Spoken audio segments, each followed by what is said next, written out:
Hello base அனைவருக்கும் வணக்கம். தற்போது இந்தியாவே உலுக்கி கொண்டிருக்கிற ஒரு விஷயம் தான் கொல்கத்தா மாணவி கொலை வழக்கு. அதாவது கொல்கத்தா மருத்துவ பயிற்சி மாணவி கொலை செய்யப்பட்டது தான் உலகையே உலுக்கி இருக்கு. ஆனா அதே சமயம் இதுக்கு பின்னணியில போதைப்பொருள் கும்பல் இருப்பதாகவும் அம்பலப்படுத்த முயன்றதால கொலை அப்படின்னும் வகை தகவல் தான் தற்போது வெளியிருந்திருக்கு.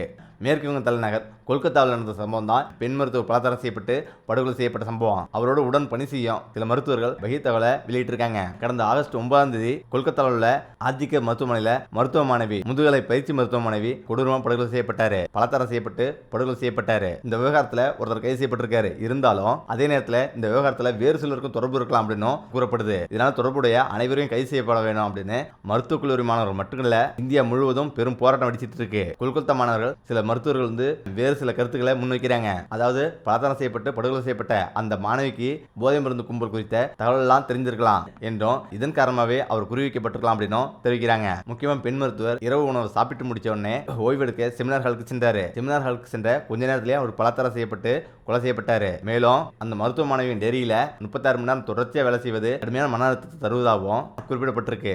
முக்கியம் பாத்தீங்கன்னா அரசு மருத்துவமனைகளில் ஏதாவது தண்டனை தரணும்னா தொடர்ச்சியாக வேலை வாங்குவது ஷிஃப்ட் தரது இது வழக்கமானது தான் என்றும் உடன் பணிபுரியும் மருத்துவர்கள் தெரிவிக்கிறாங்க அப்படின்னும் அந்த டைரி குறிப்பில் இருக்கு. அதே நேரத்தில் போதைப்பொருள் கேங் இந்த சம்பவத்தை வெறும் பலாத்காரம் மற்றும் கொலை என்று மட்டும் பார்க்க முடியாது அப்படின்னும் உடன் பணிபுரியும் மருத்துவர் இப்படி சொல்றாரு. இந்த வழக்கில் கைதாகவில்லை சஞ்சய் ராய்க்கு மருத்துவ மாணவி செமினார் ஹாலில் தான் இருக்காரு அப்படின்றது அவருக்கு எப்படி தெரிய வந்தது அப்படின்னு தெரிவிக்கிறாரு. அவர் தனியாக தான் இருக்கிறார் அப்படின்னு அவருக்கு எப்படி தெரிஞ்சது அப்படின்னு கேட்கிறாரு. ஒரு பெரிய கேங் இதுக்கு பின்னணியில் இருக்கலாம் அப்படின்னும் சஞ்சய் ராய் வெறும் கருவி தான் அப்படின்னும் அவர் தெரிவிக்கிறாரு. இது தொடர்பாக அவர் மேலும் கூறுகையில பலாத்காரம் கொலை சம்பவம் மட்டும் இருக்காது அப்படின்னு நாங்கள் சந்தேகிக்கிறோம் அப்படின்னு அவர் தெரிவிக்கிறாரு. அவரை மட்டும் குறி வச்சு இந்த சம்பவம் நடந்திருக்கு. அவர் தனியா இருந்தது எப்படி குற்றவாளி தெரிஞ்சது அப்படின்னும் அவர் கேள்வி எழுப்புறாரு.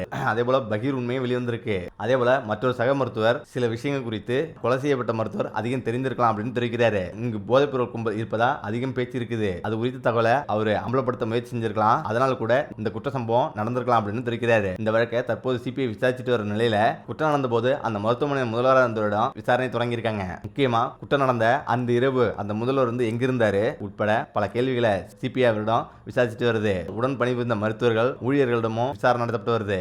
அதுல வேறு சில பகிர் தகவலும் வெளிவரலாம் அப்படின்னு சொல்லப்படுது.